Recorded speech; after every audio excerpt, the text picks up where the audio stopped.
High প্রিয় শিক্ষার্থী বন্ধুরা, সবাইকে আবারও স্বাগতম আমাদের অন্তরীকরণ অধ্যায়ে। আমরা গত দুইটা ক্লাস নিয়েছি। প্রথমটা নিয়েছি আমরা অন্তরীকরণের বেসিক রিলেটেড এবং আমরা পার্ট 1 এ অন্তরীকরণের যে অধ্যায় ভিত্তিক অঙ্কগুলো আছে সে প্রশ্ন সলভ করেছি। আজ আমাদের সেই সমাধান ক্লাসের দ্বিতীয় পার্ট, অর্থাৎ আমরা দ্বিতীয় ক্লাসে আজকে 2 নম্বরের 1 থেকে শুরু করব। যারা পূর্বের ক্লাসটা দেখোনি আমি তোমাদের বলবো আগে ক্লাসটা দেখে আসো, তাহলে আজকের ক্লাসটা বুঝতে তোমার জন্য একটু হলে সহায়ক হবে। তো চলো আমরা শুরু করি। আমাদের 2 নম্বরের 1 নম্বর প্রশ্ন, এটা কিন্তু অনেকবার বোর্ডে আসছে বাট অঙ্কটা অনেক সহজ। তো আমাদের 2 এর 1 নম্বর প্রশ্ন বলছে limit x tends to pi by 2, অর্থাৎ x এর মানটা পাই বাই 2 এর একদম কাছাকাছি অলমোস্ট। আর কোশ্চেনে আছে sec a, এখানে দেয়া আছে into sec a minus tan এর মান কত। দেখো আমরা যখন 9 10 এ ত্রিকোণমিতি শিখেছিলাম বা যারা আমরা হায়ার ম্যাথের প্রথম পত্রেও সপ্তম অধ্যায় বা ষষ্ঠ অধ্যায় ত্রিকোণমিতি করছো তোমরা জানো ত্রিকোণমিতির বেসিক রুলসটা কি বলো। আমাদের যে ত্রিকোণমিতিক অনুপাতটা দেয়া থাকবে এই প্রত্যেকটা মান আমাদের সাইন কজে নিয়ে আসতে হয়। আমাদের প্রত্যেকটা মান কিসে নিয়ে আসতে হয় বলো, সাইন এবং কজে রূপান্তর করতে হয়। ঠিক সেই সোর্স থেকে আমরা বলতে পারি limit x tends to pi by 2, আমরা sec সমান কি জানি বলো 1 বাই cos a, sec সমান 1 বাই cos। আমরা প্রত্যেকটা অঙ্ক sin cos এ রূপান্তর করার ট্রাই করব। ঠিক একই ভাবে এখানে sec সমান 1 ভাগ cos a মাইনাস tan সমান sin a divided by cos a। আশা করি তোমাদের এই সূত্রগুলো সবাই মুখস্থ।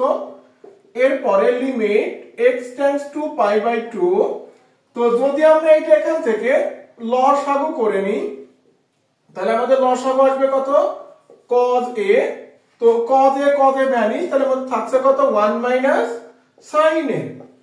তো এখন তুমি যদি এই পাশে যে মানটা দেওয়া আছে ব্র্যাকেটের বাইরে যদি এই মানটা দ্বারা গুণ করো তো আলটিমেটলি আমাদের মান থাকবে কত বলো 1 minus sin a divided by cos square a। 1 minus sin a divided by কত cos স্কয়ার a। তোমাদের মনে থাকার কথা আমরা এত মডিফাই কেন করতেছি, আমরা তো sin এখানে পাই বাই 2 এর মান বসাইতেও পারতাম। একটু ভালো করে খেয়াল করো, তুমি যদি এখানে পাই বাই 2 এর মান বসাও, দেখো তো তুমি যদি এখানে পাই বাই এখানে মনে হয় প্রশ্নে a না, আমাদের প্রশ্নে x দেওয়া ছিল। আমি তো এখানে a লিখে ফেলছি, তো এটা চেঞ্জ করে দিলাম। ধর আমরা এখানে a দিলাম, বুঝছো আমাদের এইখানে চেঞ্জ করতে হবে, বাট এত চেঞ্জ করার থেকে আমরা এইদিকে চেঞ্জ করাই বেটার। তো তোমরা যখন এটা নোট খাতা উঠাবা তখন অবশ্যই এই মানটা এখানে x রেখে এই a গুলো সব x করে দিও, কারণ আমরা তো এখানে a এর মান কোণের মান না মিললে তো আর বসাইতে পারবো না। আশা করি বুঝতে পারছো। এখন বলো আমরা যে এখানে a এর মান পাই বাই 2 বসাইতে চাচ্ছি, এখন পাই বাই 2 যদি তুমি এখানে বসাও অর্থাৎ 90 ডিগ্রি বসালে cos 90 এর মান কত আমরা জানি 0, তাহলে দেখো আমাদের হরের মানটা কি 0 চলে আসছে না। যারা গত ক্লাসটা দেখছো তারা কিন্তু বুঝতে পারবা যে হরের মান 0 অর্থাৎ ইনফিনিটিভ আকারে অ্যানসার আমরা রাখতে পারবো না, এর জন্য কোনো নির্দিষ্ট ভ্যালু পাওয়া যায় না। সো তুমি বুঝতে পারছো এখানে cos রাখার কোনো মানেই নাই। তো এই cos কে আমরা অন্য কোনো সংখ্যায় রূপান্তর করব। তো চাইলে আমরা cos কে sin এ লিখতে পারি। আমরা কিভাবে লিখবো sin এ ভালো করে বুঝো। আমাদের যদি হরে cos থাকে তো কখনোই আমরা মান বসাইতে পারবো না। এই জন্য আমরা কি করতেছি, এই যে হরে মানটা দেওয়া আছে আমাদের এই cos স্কয়ার কে লিখতে পারি 1 মাইনাস sin স্কয়ার। আমরা কত লিখতে পারি 1 মাইনাস sin স্কয়ার। এইবার দেখো তুমি চাইলে কিন্তু এখানে a এর ভ্যালু বসাইতে পারবা, বাট এই a এর ভ্যালু এখানে একবার বসানোর থেকে আমরা এই লাইনটা আরেকটু ক্যালকুলেশন করে নিই। যদি এখানে বসাও তারপরেও অ্যানসার হয়ে যাবে, কোনো সমস্যা নাই। তবে আমার সাজেশন হবে তুমি আরেকটু মডিফাই করে নাও। তাহলে 1 minus sin a divided by, এখন যদি এটাকে a স্কয়ার মাইনাস b স্কয়ারের সূত্র করো তাহলে আসবে a প্লাস b ইনটু কত হবে বলো a মাইনাস b। এই দেখো তো এখানে limit a tends to pi by 2, তো এবার দেখো 1 minus sin a 1 minus sin a vanish, তাহলে লবে আছে আমাদের 1 আর হরে আছে 1 প্লাস sin a। দেখতে পাচ্ছো আমাদের এইখানে মান বসালে অঙ্কটা যতটা সহজ হতো এখন কিন্তু মান বসালে তার থেকেও সহজ হচ্ছে। তো এইবার যদি আমরা a এর মান পাই বাই 2 বসিয়ে দিই তাহলে 1 divided by 1 plus sin pi by 2। তো আমরা সবাই জানি আমাদের sin পাই বাই 2 এর মান কত, মানে 1। তো 1 আর যোগ করলে আছে 2, তো এই হাফ হচ্ছে আমাদের ফাইনালি অ্যানসার। তাহলে আশা করি বুঝতে পারছো এই প্রশ্নগুলো কিভাবে সমাধান করে। দেখো আমরা কিন্তু চাইলে এখানে মান বসাইতে পারতাম না, আমরা কিন্তু চাইলে এখানে এর ভ্যালু বসাইতে পারতাম না, কারণ এর ভ্যালু বসাইলে এটা অসংজ্ঞায়িত ফরম্যাটে চলে আসে। তো আমার মনে হয় আমরা বুঝতে পারছি আমরা। তো এরপরে আমরা আরেকটা গুরুত্বপূর্ণ প্রশ্ন দেখব, এটা আমাদের 3 নম্বর প্রশ্ন।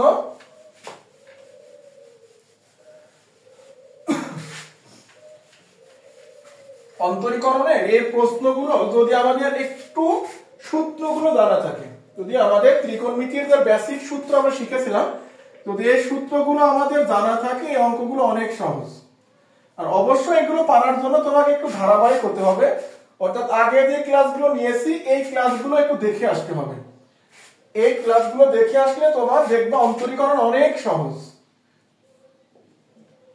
তো এইবার দেখো আমাদের 3 নম্বর প্রশ্নে বলছে limit x tends to pi by 2 এবং মান বসাতে বলছে 1 minus cos a divided by 1 minus sin a divided by cos a।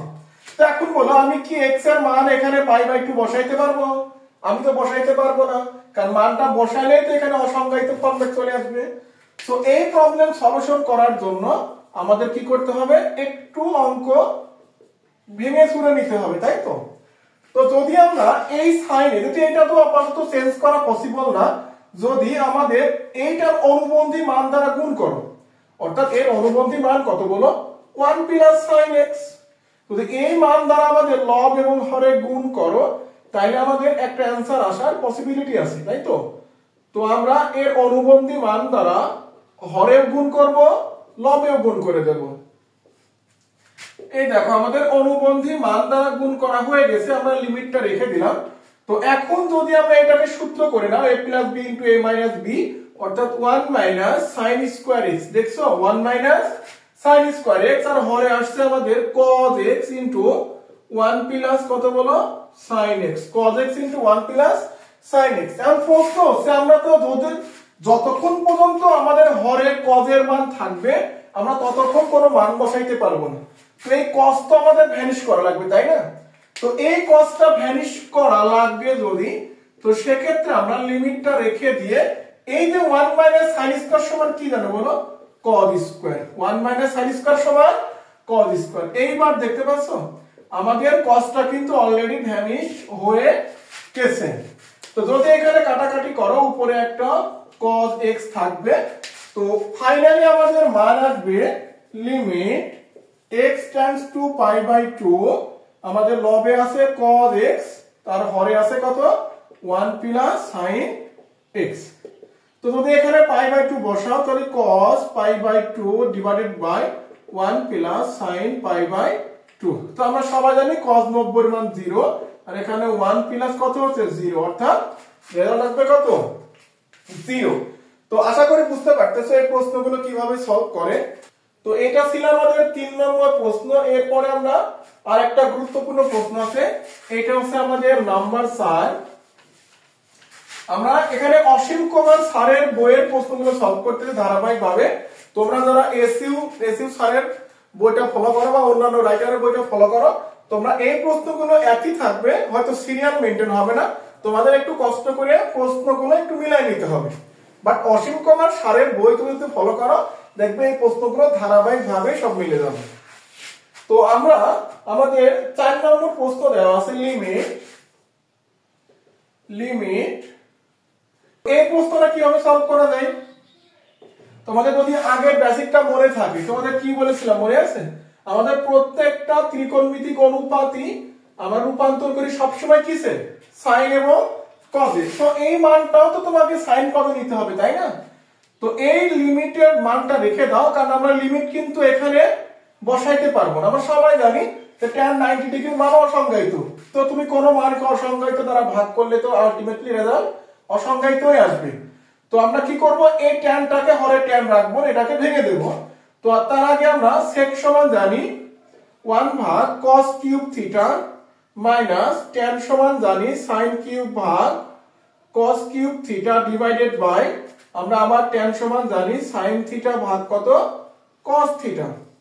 আমরা লিমিটের মানটা রেখে দেব লিমিটের মানটা রেখে দিয়ে যদি এটাকে আমরা লসাগু করো উপরের পার্টটা, তাহলে আমাদের আসবে 1 minus sine cube theta divided by cos cube theta divided by এখানে আসছে কত সাইন থিটা ভাগ কস থিটা। আমরা নরমালি লবের মানটা লসাগু করে দিলাম। তো এরপরে যদি আমরা এই মানটা একটু উল্টায় নিই, অর্থাৎ লবে যে মানটা আছে 1 minus sine cube theta divided by cos cube theta, তো এখান থেকে যদি আমরা সংখ্যাটা উল্টাই দিই তো আমাদের কস যাবে উপরে, সাইন আসবে নিচে। বুঝছো আশা করি এই ভাগকে যখন গুণ দিবা পরের মানটা উল্টাই যায়। তো এরপরে তুমি যদি এখান থেকে cos আর cos ভ্যানিশ করে নাও তাহলে আমাদের থাকছে কত cos স্কয়ার থিটা। আমরা এখনো কিন্তু cos ভ্যানিশ করতে পারিনি, আমাদের একটা মাত্র টার্গেট যে আমরা কিভাবে হরের মান থেকে cosটা রিমুভ করতে পারি। তাহলে 1 minus sin cube theta divided by cos square theta into sin theta. এই দেখো আমাদের এতটুকু পরিমাণে মান বসানো হয়ে গেছে। তো এইবার দেখো তো আমরা এখনো কসটা তো রিমুভ করতে পারতেছি না, তাই না? তো এইবার আমরা চাইলে লবের সূত্র করতে পারি। আমরা লবে সূত্র করে দিতে পারি। সূত্রটা কি ছিল বলো তো? a cube minus b cube এর অনুসিদ্ধান্ত ছিল a minus b into a square plus ab plus b square. তাহলে এটা ছিল আমাদের অনুসিদ্ধান্ত। আর হরের মান কি আছে বলো? cos square theta into sin theta. অনুসিদ্ধান্ত বুঝছি। a cube minus b cube সমান কি ছিল? a minus b into a square plus ab plus b square. তো এই অনুসিদ্ধান্ত আমরা সবাই জানি অলমোস্ট। তো এখানে যদি x এর মান আবার x লিখে ফেলছি, আমাদের লিমিট তো থিটা ছিল, একটু পরে আবার প্রবলেম ক্রিয়েট হয়ে যাবে। তো আমরা লিমিটটা একটু সতর্কতার সাথে দিবা। তো লিমিটের মান থিটা আছে আমাদের π/2। তো এবার এখান থেকে কি করতে পারি? cos তো এবার ভ্যানিশ করা যাবে। আমরা কিন্তু এখান থেকে cosটা ভ্যানিশ করে নিতে পারবো। আমরা কিভাবে পারবো? দেখো তুমি যদি এই cos এর মানটাকে সূত্র করে দাও, যদি এই cos এর মান এগুলোকে সূত্র করে দাও, আচ্ছা আশা করি এই পাশে মান তোমরা উঠাইছো, আমরা এটা মুছে দিলাম। আমরা এইদিকে মানটা মুছে দিই, এইগুলো তো আমাদের আপাতত লাগতেছে না। তো এবার দেখো যদি cos স্কয়ার কে লিখতে পারি 1 মাইনাস sin স্কয়ার থিটা। এই দেখো আমাদের কাজ হয়ে গেছে। আমরা cos স্কয়ার কে কি লিখতে পারি বলো? 1 মাইনাস sin স্কয়ার থিটা। এইটুকু বুঝতে লাগি যাই বলো। cos স্কয়ার সমান কি লিখতে পারি? 1 minus sin square theta. But এখানে কিন্তু আমরা চাইলে থিটার মান বসাইতে পারি, বাট অঙ্ক তো অনেক বড় হয়ে যাচ্ছে, তাই না? তো এত বড় অঙ্ক তো আসলে সলভ করা অনেকটা ডিফিকাল্ট হয়ে যাবে। এইজন্য আমরা কি করব? এটাকে a square minus b square সূত্র করব। তো এর পরের লাইনে তোমরা লিখবা যে a square minus b square, বাকিগুলো সেম থাকবে। এটাকে লিখতে পারি a plus b into a minus b। এর পরের লাইনে a প্লাস b ইনটু কত বলো? a minus b। তো এবার আমরা কি করব? এই দুটো ভ্যানিশ করে দেব। তাহলে এই দুইটা যদি ভ্যানিশ হয়ে যায় তাহলে ফাইনালি আমাদের কি থাকছে বলো? তাহলে দুইটা ভ্যানিশ হয়ে গেলে তারপরের লাইনে এই দুইটা আমরা এখানে বাদ দিয়ে বাকিগুলো সব লিখে দেব। তাহলে এখন আমাদের অবশিষ্ট আছে এই পার্টটুকু, তাই তো? তো এইবার যদি এখানে তুমি π/2 এর মানটা বসিয়ে দাও, থিটার মান মধ্যে বসিয়ে দাও, তাহলে আসছে 1 প্লাস এটা π/2 এর মান কত বলো? 91। এটা হচ্ছে 1 এর স্কয়ার মানে 1, এখানেও আসছে 1 প্লাস 1 ইনটু এটার মান কত আসবে? 1। আশা করি বুঝছি। এরপরে মানটা বসিয়ে দিবা থিটার মান। তাহলে আমাদের লবে আসছে কত? 3 আর হরে আসছে 1 আর 1 2, গুণ করলে 2 অর্থাৎ 3/2। তো আশা করি আমরা এই প্রশ্নগুলো বুঝতে পারছি। একদমই বেসিক জিনিস, শুধুমাত্র আমাদের ত্রিকোণমিতিক অনুপাত যদি এই দুইটা দেয়া থাকে তাহলে তো অনেক ভালো, বাট যদি দেওয়া না থাকে তাহলে এটাকে তুমি এই অনুপাতে রূপান্তর করে নেবা। বুঝছো কিনা বলো? তো আশা করি বুঝতে পারছো, প্রশ্নগুলো অনেক সহজ। এরপরে আমরা আরেকটা প্রশ্ন করে আজকের মতো ক্লাসটা শেষ করে দেব। এরপরে আমরা আরেকটি আমরা সমাধান করব 2 নম্বরের সর্বশেষ অঙ্ক।